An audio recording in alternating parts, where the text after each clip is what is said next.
Nick Fury, l'énigmatique ancien directeur du SHIELD, a toujours été un personnage entouré de secrets et d'ambiguïté. Dans l'univers cinématographique Marvel, Fury semble être un maître des demi-vérités et des mensonges purs et simples, souvent conçus pour protéger la sécurité nationale ou intergalactique. Un point de discorde particulier surgit lorsque l'on compare le récit du film Avengers de 2012 au film Captain Marvel en 2019. Dans Avengers, Fury informe les super-héros que la phase 2 du SHIELD a été conçue pour combattre des menaces comme les Asgardiens. Cependant, comme l'a révélé Captain Marvel, Fury avait rencontré 2 espèces extraterrestres près de 2 décennies plus tôt. Est-ce un trou flagrant dans l'intrigue ou est-ce une erreur calculée de la part de Fury ? La théorie que nous explorons ici aujourd'hui postule que Fury a menti aux Avengers pour protéger les Skrulls et dissimuler leur existence. Salut à tous et bienvenue sur House of Marvel pour une nouvelle vidéo. Aujourd'hui, on va parler de Nick Fury qui a menti aux Avengers pour protéger les Skrulls. Mais avant de commencer, merci de liker la vidéo si elle vous plaît et de rejoindre notre communauté.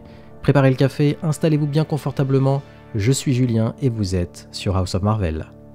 Dans Avengers, l'initiative connue sous le nom de Phase 2 consiste à utiliser le Tesseract pour défendre la Terre contre les menaces extraterrestres.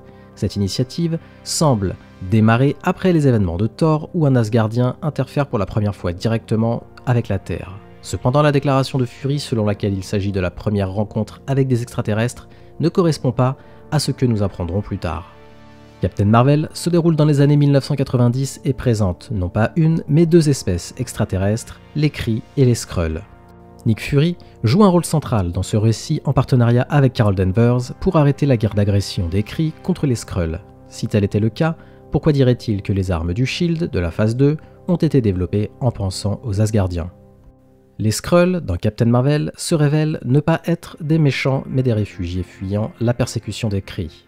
Révéler leur existence pourrait mettre les Skrulls dans un danger encore plus grand avant ce qui arrive dans Secret Invasion. Si les Avengers les connaissaient, qui peut dire que ces informations ne finiraient pas entre de mauvaises mains, ce qui pourrait conduire à un autre conflit intergalactique. Nick Fury est un pragmatique, c'est un maître espion qui opère dans les zones grises de la morale. Il choisit souvent le moindre des 2 maux si cela sert le plus grand bien. Par conséquent, mentir sur les origines de la phase 2 pour détourner l'attention des Skrulls semble non seulement probable, mais tout à fait conforme à son personnage. Bien qu'il puisse être logique de supposer que Fury aurait pu utiliser les Kree comme base pour son argument, choisir de l'attribuer aux Asgardiens aurait pu être une décision stratégique.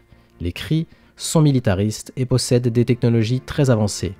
Révéler l'existence d'un adversaire potentiel de ce calibre aurait pu provoquer une panique inutile ou accélérer la course à l'armement. Les Asgardiens en revanche étaient connus à l'époque de Avengers. Thor avait déjà passé du temps sur Terre et il était un allié connu. Les utiliser comme bouc émissaire pourrait distraire les Avengers sans nécessairement provoquer de nouvelles tensions. Le mensonge calculé de Fury pourrait avoir d'autres couches. Il est possible que même au sein du SHIELD, seuls quelques privilégiés connaissent les Skrulls.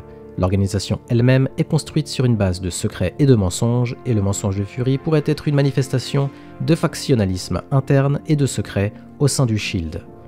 Les actions de Fury pourraient avoir des implications considérables concernant la future diplomatie entre la Terre et les autres planètes.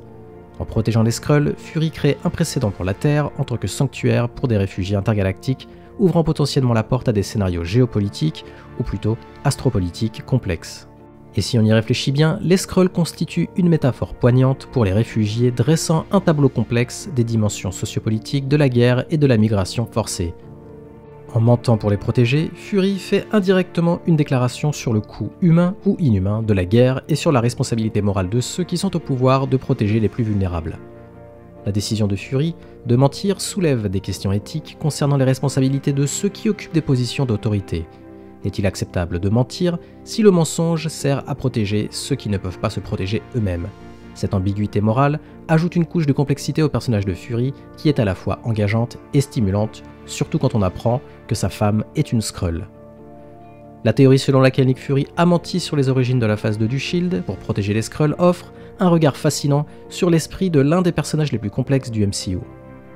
Cela résout ce qui semble être une incohérence narrative, et cela s'intègre également parfaitement dans le personnage de Fury en tant que protecteur de la Terre et, si nécessaire, des populations vulnérables ailleurs dans la galaxie. De plus, ma théorie ouvre des questions plus larges sur l'éthique du mensonge pour un plus grand bien, les nuances sociopolitiques du MCU et le réseau complexe de responsabilités et de secrets qui définissent des organisations comme le SHIELD. À l'échelle du MCU, ce mensonge, bien que petit, sert à ajouter de la profondeur et des nuances à un univers déjà complexe. A vous de me donner votre avis maintenant, que pensez-vous de ma théorie? Faites-le moi savoir en commentaire. Et n'hésitez pas à me faire parvenir vos théories, j'adore les lire et en débattre avec vous. Et comme d'habitude, merci d'avoir regardé cette vidéo, si elle vous a plu, merci de la liker et de me donner votre avis en commentaire. Aussi, pour ne pas louper mes prochaines vidéos, abonnez-vous et activez les notifications. À la prochaine sur House of Marvel.